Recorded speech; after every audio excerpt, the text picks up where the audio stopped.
Hello guys, good morning sa ating lahat. Lalo na sa mga nakapalo dito sa page sa Rancho 1940s. Ayan, ipapasalamat ako sa mga nag-follow and then sa mga nag-share din para dumami tayo. Road to 1,000 pa lang tayo guys. So, salamat sa pag-stay sa page at sa pag-share. As you can see, ito yung pinost ko sa reels natin noong nakaraan. Bali, ito yung day 1 kung paano natin siya i-restore. Para naman makita nyo kung paano natin siya i-restore. Like I said, ng last time na nag-post ako sa reels. Ayan. Ito yung napaka-cute na carriage bell nung araw. Bali, minimal restore lang ang gagawin natin siya para andun pa rin yung pagka-vintage niya. Ayan. Ang ganda ng kwan niya.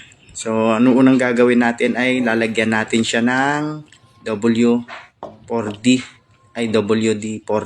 Ayan. Para yung mga kalawang na kumapit dun sa may ano niya, sa mismong tornilyo niya, matanggal.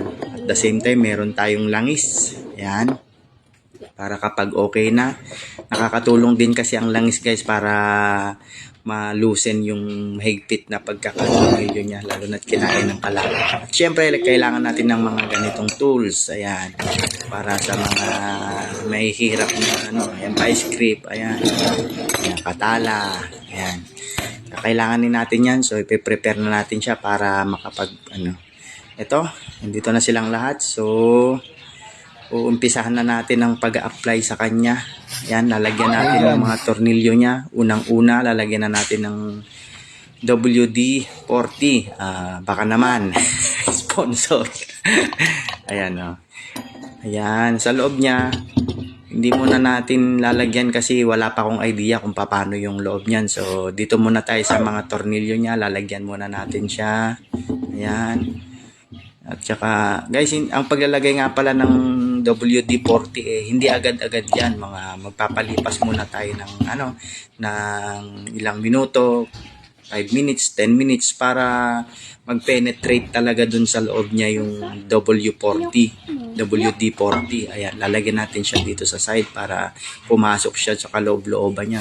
Gawa nga ng napakarami niya ng rust. Ayan, kinain na sa masyadong tagal na na-store itong carriage bell natin. Ayan, lalagyan natin sila lahat. Ayan. Ayan. Oops, pati dun sa loob lalagyan natin. Ayan. Ayan. Actually guys, nung bata ako, meron din kaming karitela, kalesa. Kasi yung lolo ko namamasada dati ng karitela sa Nueva Ecija. So, na-witness ko din kung ano itsura talaga ng mga ganito. And then, matagal na panahon bago tayo nakakita ulit dahil nabenta na ng lolo ko yung karitela na yun. Medyo na-amaze lang ako dahil naka-acquire ulit ako dahil napakahirap na makakita nito ngayon.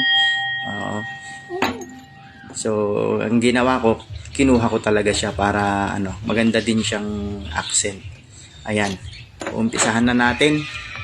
So, unang-una tatanggalin muna natin yung mga rust niya ng steel brush para mas madali natin siyang tanggalin para yung lalagay nating screw or pilip dun sa may tornilyo matanggal yung rust na nandun para mas mabilis siyang kumapit. Ayan, pati sa side. Mag-minimal lang, tanggal muna tayo ng rust para before natin tirahin ng pilip o flat screw. Ayan, tanggalin natin yung mountain yung dumi sa mountain ng tornilyo para mas mabilis natin siyang ikutin. Ayan, meron din tayong ice pick pang tanggal ng dumi sa tornilyo niya para mas makakapit yung flat screw natin. At the same time, brush-brushin natin. Ganyan. Ayan. Bago natin tatanggalin, pipihitin natin. So, kapag prepare naman na tayo ng marami nating tools para dyan. Siguro ang uunahin nating tatanggalin, I think, is yung nasa ilalim. Ito yung tornilyo dito. Pero tatanggalin muna natin yung rust ng ganito. Ayan, tanggal muna natin para mas makapit yung katala natin. Minsan kasi pag maduming ganyan, nadudulas-dulas pa yung katala, sanhi ng pag nasisira yung parang shape ng tornilyo. Ayan, tanggalin muna natin yan. Mas mabilis natin matanggal. Oo. Hindi ko pa alam ang loob nito guys. Like I said kanina, meron kaming ganyan pero never ko pang nakita ang loob niyan. So very excited din akong makita yung loob nito. Para for the first time, makikita ko rin kung paano siya tumutunog. Ang tining ng tunog nito guys. Kaya medyo excited ako. Tanggalin na natin. Gagamit tayo ng katala. Ayan, katala. So, meron din tayong mga pangontra dyan para in case na mahigpit talaga, gagamitan natin siya ng vice grip or other katala sa taas. Oops! Mukhang baliktad yung ginagawa ko Mukhang pahigpit ito Ayan. Ayun, counter pala. Counterclockwise. Ayan. So, gagamit tayo ng mas malaki ng konti kaysa dun sa usual na ginamit natin para mas matanggal ito. Ayun! Pumikot siya. Sa wakas, umikot siya. So, parang may mali. Umiikot din yung pan niya. I think kailangan natin siyang kontrahin sa kabila. Kasi napakaraming ikot na. Supposedly, umaangat na yung tornilyo nito.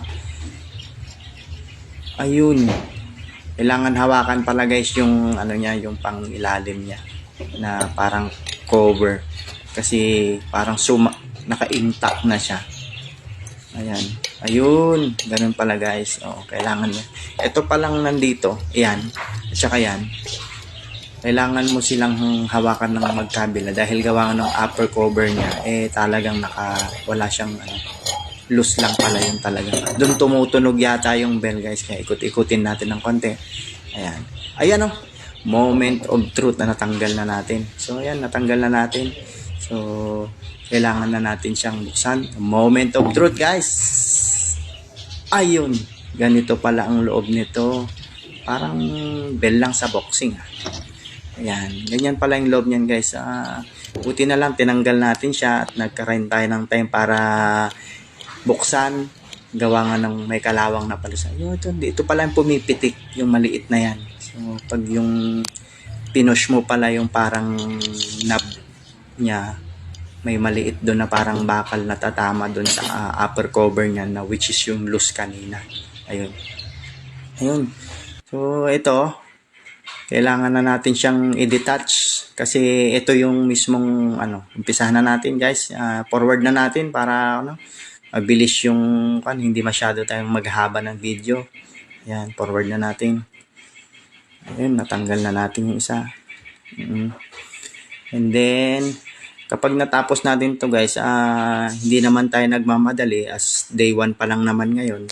Siguro ibababad ko siya ng ng 24 hours para mas mabilis natin siyang linisan sa susunod. Ayan, tanggal na siya. Yun. Sa wakas, ganito pala yung Guys, nakakita ko ng mga customized na ganito, yung carriage bell. Nilalagyan nila ng bell. Nilalagyan nila ng parang stand niya.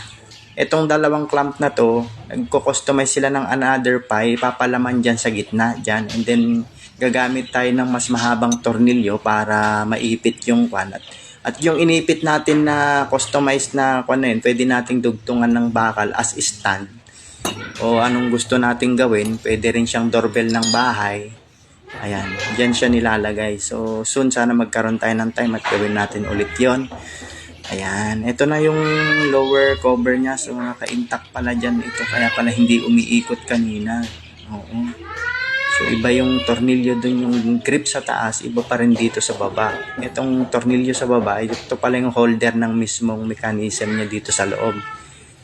Ayan, so mapapansin yun, very rust na siya. So, kailangan natin yan, I think ibababad natin to ng matagal medyo 24 hours para ma-sure tayo sa paglilinis natin sa susunod na sa day 2 natin. Salamat nga pala ulit guys sa mga nagpa-follow dito sa at nanonood ng videos natin. Ayan, so lalagyan ko ulit ito ng WD-40 para sa susunod na pagbaklas natin kasi medyo mahigpit pa. So lalagyan ko muna siya ng WD-40 para sa, I think sa 24 hours naman na nakababad yan, very low, maglulus na siya at lalambot na yung mga kalalang. So yan pala guys kung ano mechanism nyo. Pag pinush mo siyang ganyan, ayan, yung maliit na parang bell niya, yan yung tatama dun sa upper cover, which is yan yung lumilikha ng tunog. Ayan siya. So napakatining nito guys. Excited akong ma-restore ito. Ipitin muna natin ng vice grip ito at i-detach ko dun sa sa mismong cover niya ng hindi naman sayang yung paglinis natin para kumbaga sa sasakyan overhaul na. Ayan, lalagyan natin. Kontrahin natin, paikutin natin. Ayun, umiikot siya guys, pwede na. Natatanggal na natin siya. Yan. Para sure tayo guys na kahit na store natin siya sa isang lugar sa bahay natin, gawa nga ng marami rin tayong nakulit, sa haba ng panahon hindi tayo worry na mayroon tayong na-miss na part at yun ang sanhi ng pagkasira ng ating item. Ayan, so mapansin mo, ayan, very kalawang na. So lalagyan muna natin yan ng WD-40 para at the same time bababad natin ng matagal para pag binaklas natin mabilis nang matanggal yan. So napakasimple lang pala ng mga mechanism nito, pero ang ganda. Ayun, so ilalagay natin siya sa isang at papakuluan na. Papakuluan din. Diyan natin i-store kasi okay, anak, itabi siya ng maayos kasi yung mga bata, anak natin minsan curious sa bagay-bagay, kailangan natin siyang ilagay doon sa tamang lagayan na hindi nila maaabot. Ayan, ilagay natin siya doon sa pinaka-paborito kong bagong collect na table with secret U-box. Ayan, doon natin siya ilalagay. So ito siya, napakaganda niya. Ayan, so meron siyang compartment sa loob. I think this is the more safest place to place this project. Ayan, dyan natin siya ilalagay. So guys, abangan nyo sa susunod na video natin sa day 2. Maraming salamat sa nagpa-follow at nanonood ng mga videos natin. Sana i-share nyo rin. Salamat. Goodbye.